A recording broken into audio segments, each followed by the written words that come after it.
vlogger friends, para some of you are very familiar with this opportunity na paliwanag ito. Kasi naging issue ngayon yung tawag na other charges. Tanong ano ba yung batay ito at ano yung basahin. So unahin ko lang, yung lifeline cross-subsidy, pinukolekta mula sa mga end users na subsidizing. Para magbigay ng assistance dun sa mga 4Ps beneficiaries at certified marginalized users. 100% yung discount to ng mga mahihirap natin kababayan dun sa consumption na within 50 kilowatt hours a month. At partial discounts naman para sa mas mataas na consumption. Ang fund administrator nito, our sector's assets and liabilities management.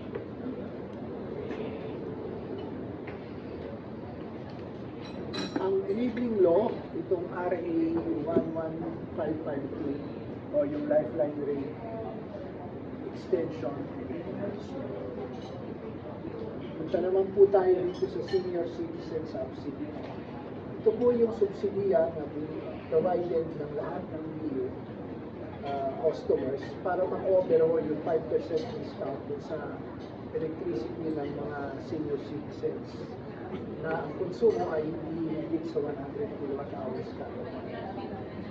At 50% discount dun sa mga tinatawag na senior citizens.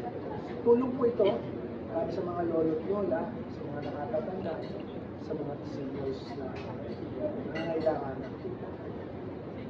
Ang enabling law, RA 9994 o yung expanded senior citizens.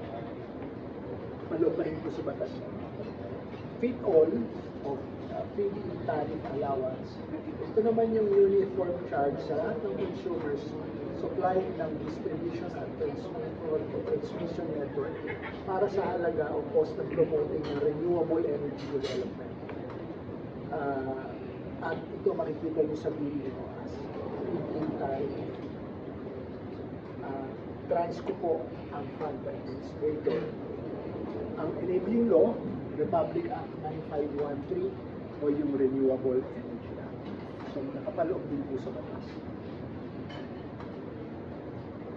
Green Energy Auction Allowance o yung JAO. Ito naman po yung uniform charge to all consumers na sinusuplayan ng distribution or transmission network para sa cost ng promoting renewable energy development and pag-utilize under the Green Energy Auction. Again, fund administrator nito tulad sa FIT ay ang Transco. Enabling law, Republic Act 9513 o yung Renewable Energy Act. Finally, yung universal charge. Nakikita ko ninyo ito, being collected by all BUs and NBCP from all end users para sa rehabilitation, gayon din ng strategies. Isan po ang administrator nito. At ang enabling nyo, RA 9136 o yung EPIRA or Electric Power Industry. Ang lahat po ng charges na ito, napapaloob ko sa hindi lang na Meralco, pero nationwide, ay may mga kaakibat na batas na siyang basihan kung bakit nakolekta bilang ng Meralco, lahat ng distribution utilities at electric cooperatives. So, sana sa pamamagitan po nitong aming explanation, pagsasawa, maintindihan mo ng kababayan natin, ano ang bagay. Meralco, sumusunod lang, ano yung manipulating at ano yung provision sa batas. Sapagkat kami po ay isang regulated entity. Ano po yung utos, nagaling po sa pamahalaan bagay sa nakatanda. gagawin na mataas ang susunod. Yun lamang po, maraming salamat.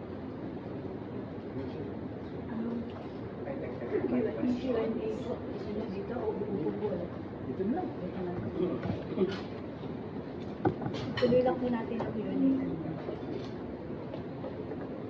Sir, we all know na every summer na talagang tumataas ang consumption ng kuryente. And then, sa tingin ninyo, kasi ibang ba ang impact ngayon, ang issue about this compared sa mga previous years? Oo, kasi parang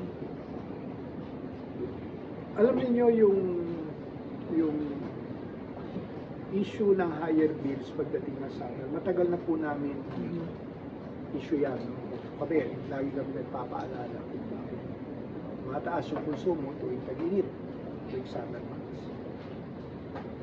At napansin ko lang, batay sa aking sariling pananaw, na mukhang lumaki yung concern at naging viral doon sa mga other charges. Kasi yung konsumo, naiintindihan na ng tao yan ng mga customers. At yung mga actual na binabayaran nila, tulad ng generation, transmission, distribution. Ang sabi nga doon, yan alam namin kasi talagang pinusumo namin yan. Pero, ang tila hindi nila maintindihan na dati rin naman ay hindi na masyado nag-issue, ay ito ang mga other charges. Kaya nandito kami bilang distribution utility na merong franchise area na sinasakop pa, na ipaliwanag kung ano-ano ito. And for the record, para rin malinaw, ano ba itong mga other charges? Kaya sana sa pamamagitan ng pagbigay ng tamang impormasyon, maintindihan ng taong bayan, lalo ng mga customers ng Meralco at yung mga kumukonsumo ng kuryente, ano ang batayan, basihan ditong mga naturang charges. Okay. Sir, totoo po bang may energy crisis sa bansa? Then, paano ito nakaka-apekto sa Meralco? Wala po. In fact, more or less the government already said, siguro binabanggit mo yung energy emergency ba na kumalat. Disinformation din po yun. Yung katulad yung brownout po ba? Opo, na magkakaroon daw tayo ng problema sa kuryente, magkakaroon daw dahil sa gera sa Middle East, magkakaroon daw ng malawakang brownout, magkakaroon daw ng interruption. Wala pong katotohanan yan, huwag po kayo mangamba sapagkat ang pamahalaan no, katuwang ng mga distribution utilities tulad ng Meralco ay nananatiling tapat sa aming adhikain na magbigay ng supply ng kuryente 24/7. On the part of Meralco, wala kami nakikita magiging problema. Kaya dun sa mga naglalabas ng ganyang uri ng disinformation, pakiusap ko lang ako. Meron na nga ako tayong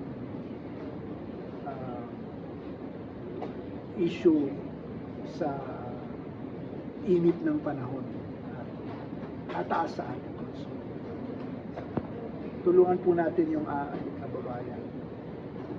Instead of issuing statements that may stir fear, and contribute to misinformation and disinformation. Ipagtulungan po tayo sa mga distribution utilities at electric cooperatives na ipaliwanag po ito sa ating mga. So hindi po connected yung tumaas po yung gas sa pagtaas po ng for context, ang increase ng electricity compared sa fuel pump prices. Yung fuel pump prices, umabot pa ata ng 100% increase. Sa Meralco, itong last na in-announce namin, 4% po yung increase. Primarily because of the lower peso vis-a-vis the US dollar. Alam naman natin na generating companies, malaking portion ng kanilang gasto sa dollar denominated sa lalo na doon sa fuel cost. So, yun po ang aking paliwanag dyan. Then sir, nakakataas po ba ng bill ng Meralco yung power interruptions? Then ano po yung Hindi po. cost? Hindi po. Wala akong kinala. Ang power, ibig sabihin mo ng power interruption, mawawala ka ng kuryente. Tapos biglang balik kasi. Ay, hindi po. Wala akong katotohanan yun. In fact, ang power interruption, walang gagamitin kuryente. So, ibig sabihin, hindi umaandar yung metro. Kasi para Ngayon, yung pagbalik conception. ng kuryente, ganun din yun eh. Hindi wala akong sudden surge na tinatawag. Oo. Yung aandar yung metro. Hindi po. Calibrated po yung mga metro namin. At ang interruption ho dito sa Meralco franchise area, bihirang-bihira. Kaya nga in terms of our guaranteed service levels, nandoon ho kami sa reward as far as our performance is concerned. O last two. Yes, balik tayo sa pass-through charges, sir. Tingin ko nagulat yung mga consumer now na na-itemize na siya kasi most of the customer are not aware Yes. sa ganito.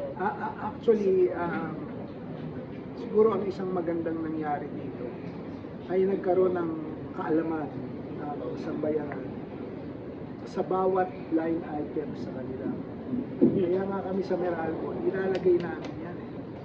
Kung titingnan nyo yung bill nyo, susuriin nyo, nandiyan yan. Ngayon, if you want to further get the itemized amount, balik na rin nyo yung bill, nandun lahat yun. Kasi nakasaad naman yan sa batas na kailangan ilabas lahat yan. Hindi ka mukha sa ibang mga produkto, di ba? Hindi naman naka-itemize. Kasi na unbundled yung aming electricity. Kumpara sa ibang produkto na hindi mo naman talaga alam kung ano yung presyo bawat sentimo. Sa power bills, dito sa Meralco, makikita mo separate line items. Itong mga pinaliwanag ko sa inyo, kita dyan ang separate line items. Kasi siguro parang as a normal customer na nagbabayad ng taxes na pansin nila na may charges pa, yun yung first thing na reaction nila. Paano yung... Well, nauunawaan naman natin yun. Nauunawaan naman natin yun. Subalit sabi ko nga, mayroong batas kasi nakapaloob yan. Kung hindi naman namin ito ipapatupad, ilalabag naman kami sa batas. So, kami, antayin lang namin kung ano yung utos sa amin. Ano pa yung mga charges na in the future na maaaring magbago, ano man. Pero bilang isang korporasyon na subject sa regulation, kailangan namin. One last na lang, sir. Sir, reaction na lang, sir, sa mga nababasang post na yung mga consumers daw nag-work, kailan nila magtrabaho para po. Yung mga 4-piece, Hindi, kasi bayaran daw. itong mga binanggit ko, particular yung lifeline subsidy rate at saka senior citizen subsidy, as an enabling law, para po ito i-apply. Hindi ho kami pwedeng hindi tumupad sa batas. Nandun ho yan eh. Kaya nga pinakita ko kanina, RA 11552 at saka RA 9994 para sa expanded senior citizen. May batayan sa batas. So, ang aming lang masasagot yan, sumusunod lang po kami sa batas. Yun lang po. Thank you. Thank you, sir.